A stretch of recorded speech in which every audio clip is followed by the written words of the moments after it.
PNBৰ manager Amit ঝা কৰ্মচাৰী আনন্দ ৰাছিয়াজিয়াৰ কান্ত মনোজ চুটিয়াই দান কৰিছিল তিনিচুকীয়াৰ গেলাপুখুৰীৰ ভূমি চুটিয়াৰ অজ্ঞাতে PNBৰ তিনিচুকীয়াৰ শাখাৰ মেনেজাৰৰ দুৰ্নীতি কোনো ব্যক্তি প্ৰতিষ্ঠানকে মাটি দখল নকৰিবলৈ আহ্বান অন্যথা কঠোৰ পদক্ষেপৰ হুংকাৰ প্ৰদান কৰিছে আলফা স্বাধীনে আমি পুনৰবাৰ আপোনালোকক জনাইছো এই খবৰ এই উদ্বেগজনক খবৰ যেটো ৰাজীৱ হদিয়াৰ স্মৃতিভূমি ৰক্ষাৰ গৰ্জন দেখিবলৈ পোৱা গৈছে এবাৰ আলফা স্বাধীনৰ মুখত স্মৃতিভূমিৰ বাবে দান কৰা ভূমি গ্ৰাহক নকৰিবলৈ আলফা স্বাধীনে হুংকাৰ প্ৰদান কৰিছে পাঞ্জাব নেশ্যনেল বেংকৰ মেনেজাৰ কৰ্মচাৰীৰ কান্তক লৈ ক্ষোভ প্ৰকাশ কৰিছে আলফা স্বাধীনে দান কৰা মাটিৰ ভুৱা নথিৰে 50 লাখৰ লিন লৈ পলাইছে মেনেজাৰ PNBৰ মেনেজাৰ অমিত ঝা কৰ্মচাৰী আনন্দ ৰাছিয়াজিয়াৰ কান্তক দেখি এক প্ৰকাৰ হৰব হৈ পৰিছে আলফা স্বাধী মনোজ চুটিয়াই দান কৰিছিল তিনিচুকীয়াৰ গেলাপুখুৰীৰ ভূমি চুটিয়াৰ অজ্ঞাতে PNBৰ তিনিচুকীয়া শাখাৰ মেনেজাৰৰ এই ধৰণৰ দুৰ্নীতি শেহতীয়াকৈ পোহৰলৈ আহিছে কোনো ব্যক্তিৰ প্ৰতিষ্ঠানকে মাটি দখল নকৰিবলৈ আহ্বান জনাইছে আলফা স্বাধীনে অন্যথা কঠোৰ পদক্ষেপৰ এইখনে ৰাজীৱ হদিয়া ডাঙৰীয়া প্ৰয়াত গণশিল্পী সকলোৱে দেখিছে যে ৰাজীৱ হদিয়া ডাঙৰীয়াৰ যেতিয়াৰ পৰা প্ৰয়াত হৈছে তেতিয়াৰ পৰাই আসলতে গোটেই অসমত এক কেনেকুৱা ধৰণৰ তেওঁৰ প্ৰতি সমৰ্থন বা ৰাইজ তেওঁ কাষ চাপিছে আৰু এতিয়া আমি য'ত উপস্থিত আছোঁ এইখনেই আসলতে ৰাজীৱ হদিয়াৰ যি ঘৰ আৰু এই ঘৰতেই থাকি তেওঁ সংগীত চৰ্চা কৰিছিল আৰু তেওঁ বিভিন্ন জাতি মাতিক লৈ বা বিভিন্ন তেওঁৰ জাতীয় জীৱনক লৈ তেওঁৰ উত্তম সৃষ্টিবিলাক এই জেগাৰ পৰাই এই ঠাইডোখৰ পৰাই আৰম্ভ হৈছিল গতিকে এতিয়া কিন্তু শেহতীয়াকৈ আমি দেখিছোঁ এই ৰাজীৱ হদিয়া যিডোখৰ জেগাত আছে এই মাটি টুকুৰা আসলতে আমাৰ তিনিচুকীয়াৰে এজন ব্যক্তি বা তেওঁ সহযোগী বা তেওঁ গুণমুগ্ধ মনোজ চুতীয়া ডাঙৰীয়াই তেওঁক দান দিছিলে এটা সময়ত তো দান দিছিলে আৰু তেনেকেই তেওঁ এই মাটি টুকুৰাত ৰাজীৱ হদিয়াই থাকি হদিয়াৰ পৰা থাকি তিনিচুকীয়া টাউনত তেওঁ ইয়াত সংগীত চৰ্চা কৰিছিল এই মাটি টুকুৰা যেতিয়া আমি আপোনালোকে খবৰ কৰিব বা আমি যেতিয়া খবৰ কৰিলোঁ এতিয়া এই গোটেই কথাখিনি আপোনাৰ মানে অসম চৰকাৰৰ ধৰিত্ৰী পৰ্টেলতো আপোনালোকে বিচাৰিলে চাব যে এই মাটি টুকুৰা ইয়াত টোটেল মাটি আছে 1.7 লেচা 7.7 লেচা আছে আৰু এইটো আছে গেলাপুখুৰী গাঁও আমাৰ ৰঙাগড়া মৌজা 322 নং দাগ আৰু 17 নং পট্টাৰ এইটো ৰেজিষ্টাৰ্ড অসম চৰকাৰ ৰেজিষ্টাৰ্ড এইডোখৰ মাটি তেওঁলোকৰ ধৰিত্ৰী পৰ্টেলত মনোজ চুতীয়াৰ নামত আছে আৰু মনোজ চুতীয়াই এই মাটিখিনি ৰাজীৱ হদিয়াক দিছিলে এটা মানে মূল কথাটো হ'ল যে যেতিয়া এই মাটি টুকুৰা ৰাজীৱ হদিয়া ইয়াত থাকি আছিলে কিন্তু তাৰ পৰৱৰ্তী পৰ্যায়ত আমি দেখিবলৈ পালোঁ যে মনোজ চুতীয়াই যেতিয়া তেওঁৰ অলপ আৰ্থিক অনাটনৰ কাৰণে তেওঁ এই মাটি টুকুৰাই আচলতে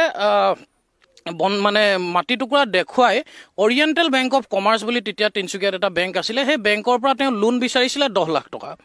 আৰু মানে কেনেকৈ ৰাজীৱ হদিয়া ডাঙৰীয়াৰ মাটি টুকুৰা বা মনোজ চুতীয়াই দান দিয়া মাটি টুকুৰা কেনেকৈ তিনিচুকীয়াৰ এজন বহিৰাগত বনিয়াই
সঁচাকে বহুত বেছি দুখ লগা ঘটনা হয়নে?